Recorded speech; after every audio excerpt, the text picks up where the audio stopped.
यह वीडियो भी काल्पनिक है। पिछले वाले की तरह यह भी इमेजिनेशन में देखिए। इसे कृपया करके दिल पे ना लीजिए, कहीं और लीजिए, और फिर भी ऑफेंड हो गए तो स्टार्ट से डिस्क्लेमर वापस देखिए। Thank you.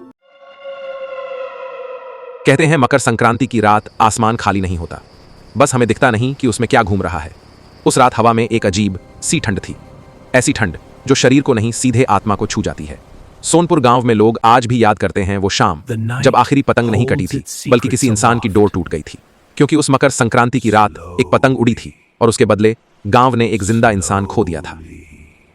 सोनपुर गांव दिन में जितना साधारण लगता था, रात में उतना ही भारी हो जाता था।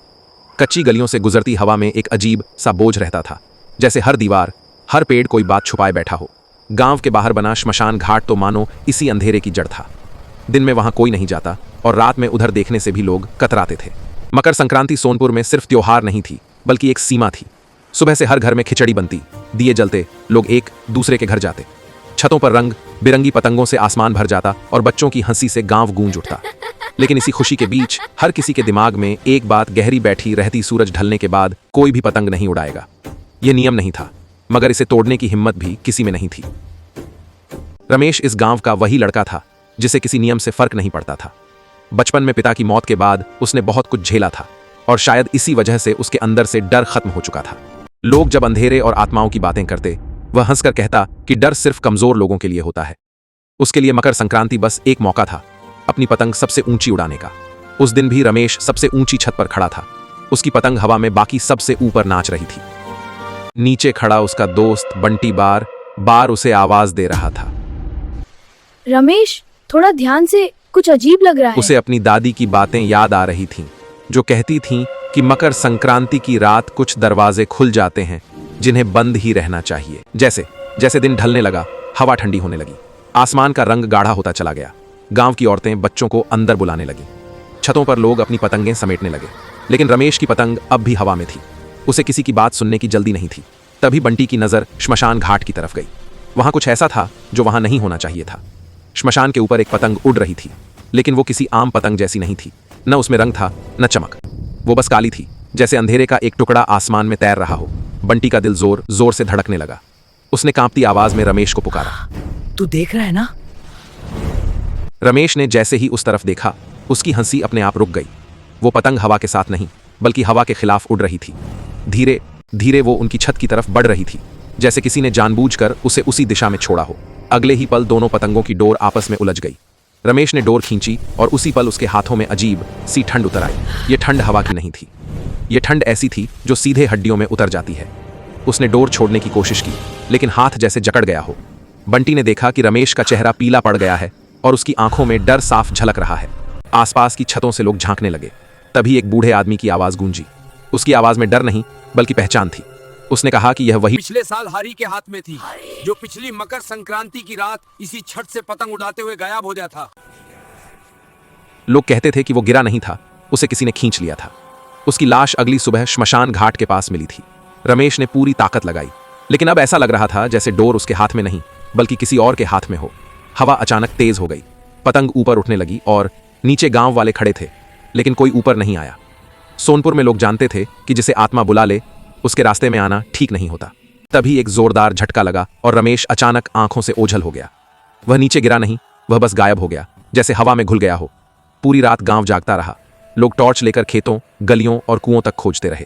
श्मशान घाट की तरफ से ठंडी हवा आती रही और कई लोगों को ऐसा लगा जैसे ऊपर कहीं पतंग की फड़फड़ाहट अब भी सुनाई दे रही हो। सुबह होते ही एक औरत की चीख ने सन्नाटा तोड़ा। श्मशान घाट के पास रमेश की लाश पड़ी थी। उसके हाथ में अब भी वही काली डोर बंधी हुई थी, जैसे किसी ने उसे आखिरी वक्त तक पकड़े रखा हो। उस दिन के बाद सोनपुर में कोई नया नियम नहीं बना, बल्कि एक खामोश कसम खाई गई। मकर संक्रांति की रात अब कोई भी पतंग नहीं उड़ाता, क्योंकि सोनपुर के लोग जानते हैं कि कुछ पतंगें खेलने के लिए नहीं उड़ती, वो आत्माओं का बुलावा होती हैं, और जो उस बुलावे को सुन ले वो फिर कभी वापस नहीं आता।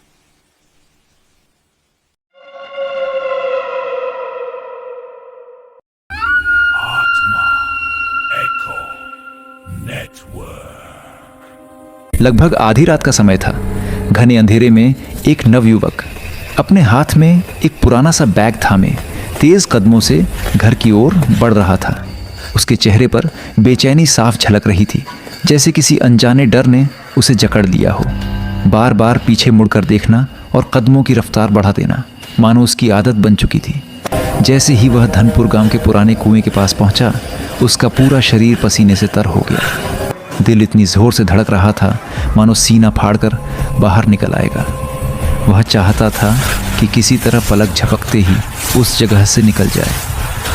हे ईश्वर, मेरी रक्षा करना।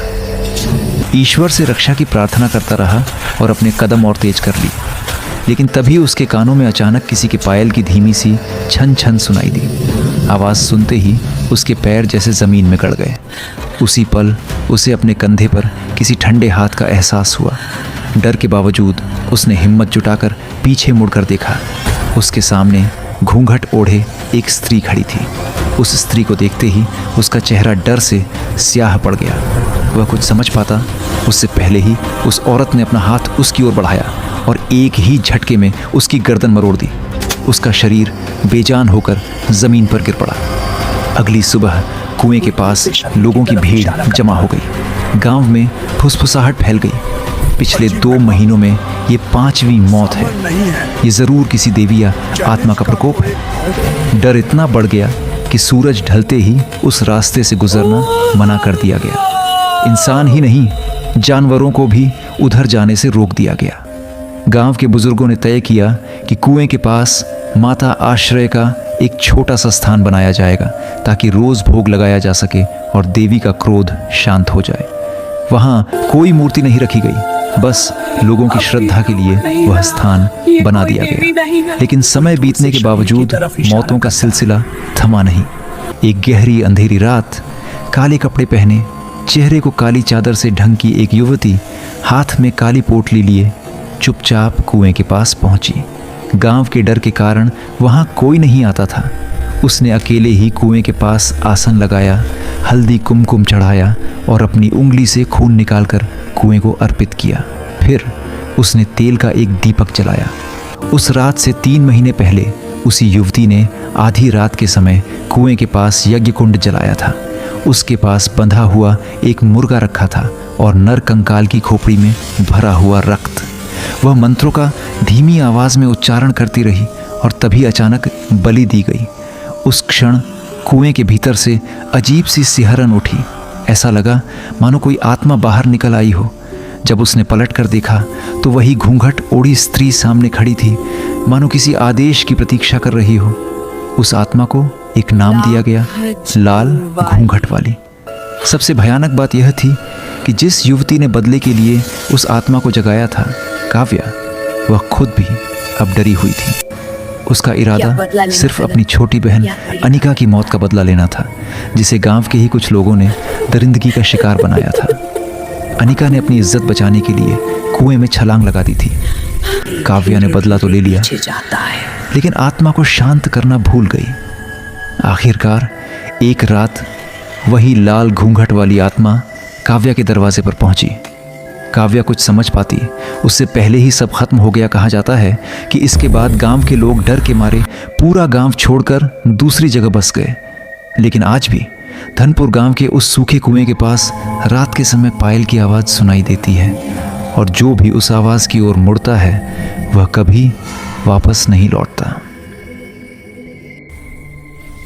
Subscribe to Atma Echo Network. New horrors await.